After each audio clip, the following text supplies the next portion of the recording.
Welcome, everyone. This is our wrap up of AutoCrit's Genre Week for 2026. This has been a fun ride, Catherine. I've It had a lot of has, fun and with this is this. a January version, and we have Yes, had so much fun kicking off the year with these. absolutely. I mean, we love our genres, so it's hard not to talk about them. It's hard not to gush about them. And we really loved this whole experience this week of bringing new people into genres they may not have looked at before, which was super, super fun. So, what we did during Genre Week this year for this kickoff is we took a tour through all of our main genres that are represented by our author community here at AutoCrit. And it was super, super fun. Yes, yes, we're very excited. And if you didn't see yours, don't worry, we have more genre clubs coming up in 2026. But this week, we kicked it off with sci-fi. We had a mystery genre event. We talked about romance and memoirs and horror and fantasy club. And Hmm. during this whole time, we were chasing Jill. Yes, poor Jill. But we'll talk about Jill in just a second here. How important is it to understand other genres? Like even if it's just to know that that genre is not for you, it is important to know what other genres are out there and why wouldn't you want to know all the things? I know, I mean, the genres that I primarily write in, I understand all of the other genres. I understand mystery, so I can pull mystery into my romance. I understand romance, so I can pull romance into my fantasy. It's so super important. Well, and horror, of course, goes into everything I write. So, I mean, it's important to know what these other genres are, even if they are not for you. Sometimes those flavors can cross-pollinate, I guess is the best way to describe it.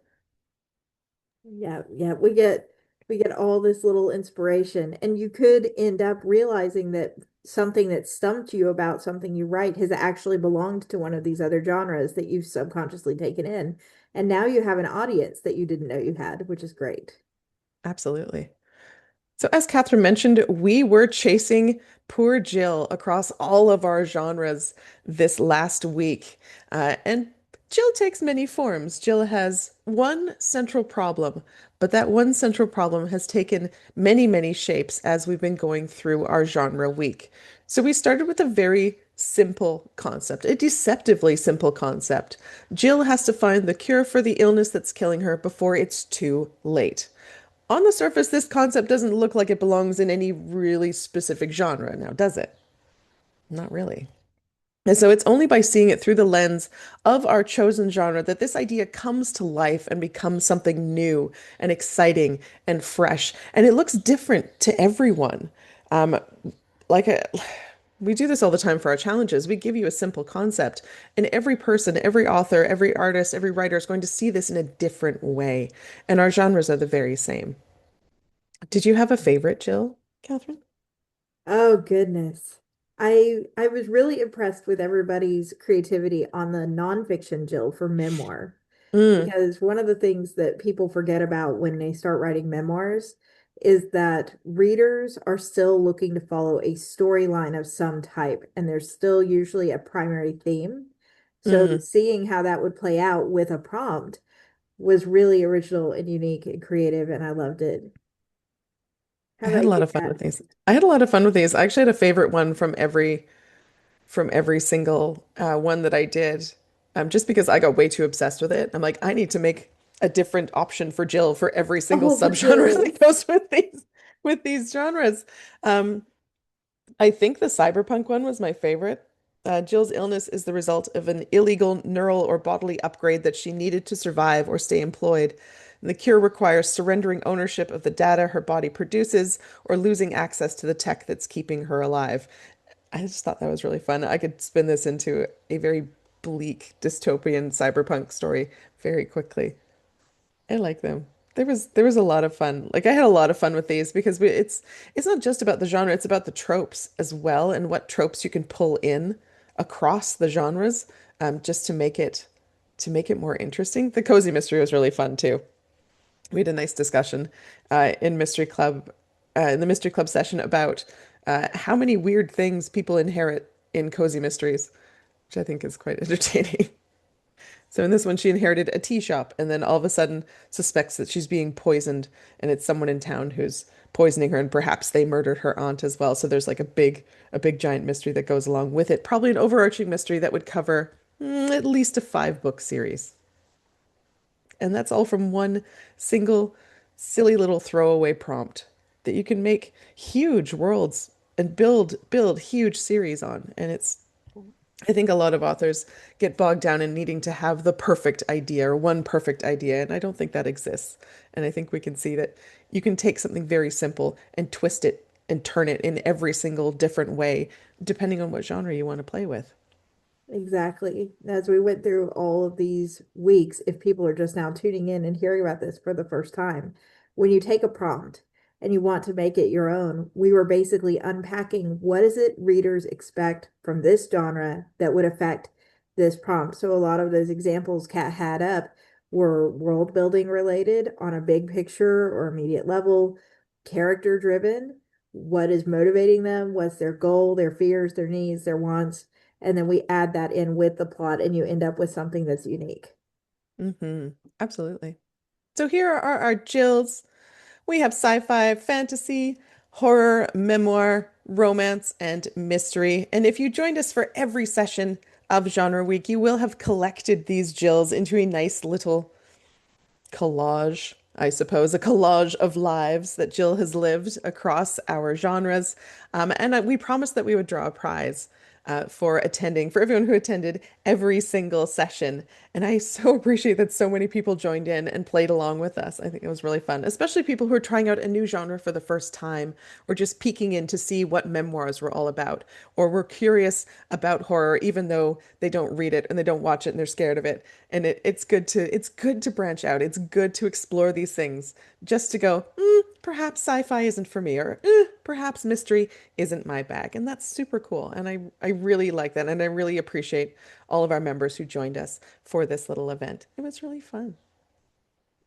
This was fantastic, you guys. And these are pro member events. So if you missed out and you want to catch other events like this, like Genre Week in February, go ahead and sign up for AutoCrit Pro.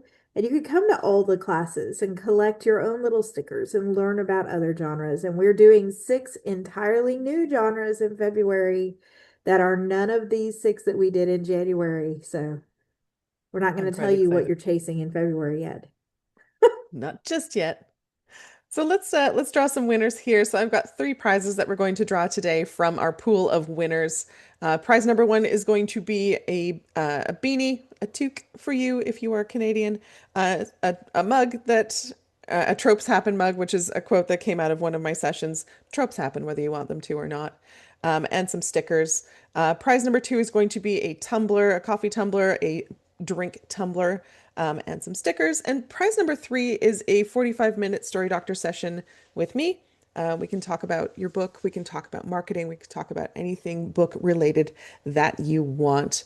If you've ever wanted to pick best-selling author's brain, this is the time to do it. Story doctors are one of the best, not to toot our horns or anything, but one of the best ways to get all of your ungoogleable questions answered about your book, about publishing in general. And we love having these sessions with you guys. And Kat is fantastic. You know, she has over 300 titles under her belt, multiple bestseller. So definitely worth taking 45 minutes just to pick Kat's brain. And it doesn't have to be long, drawn out stuff. If you don't know what you'd like to ask, but you just want to chat about your story and maybe start there, you can definitely do that.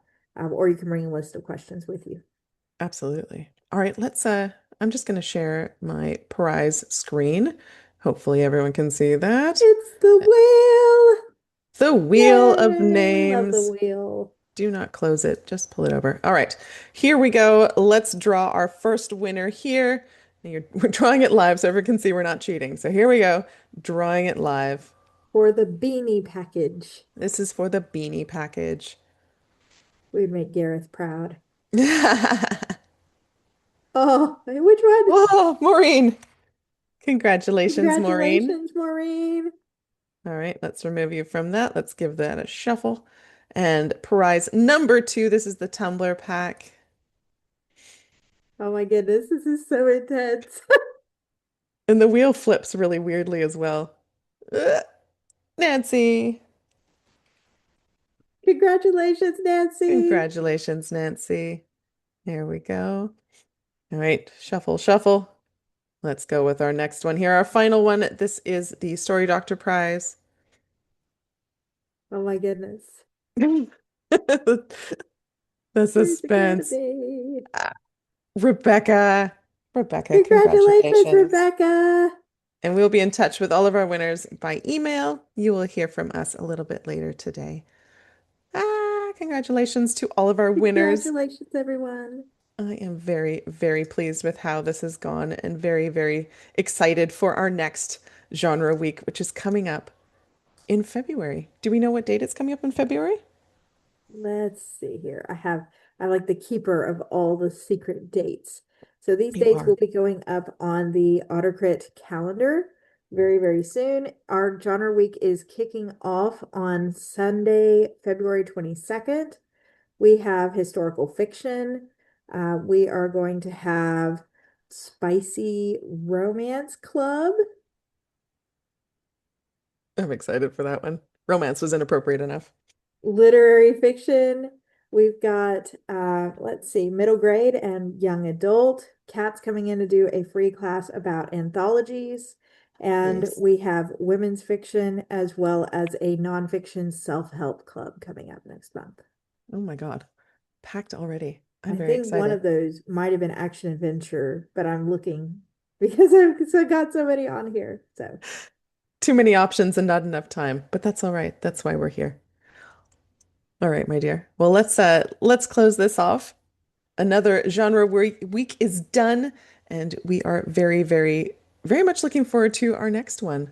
And I mean, February is coming up. Why is February coming up so fast? February is coming up very fast, and Novel 90 Spring begins on February 1st. very, very soon. All right, you Careening guys. towards. Take Thank you care. so much for joining us, and we'll see you again next time. Bye for now. Bye.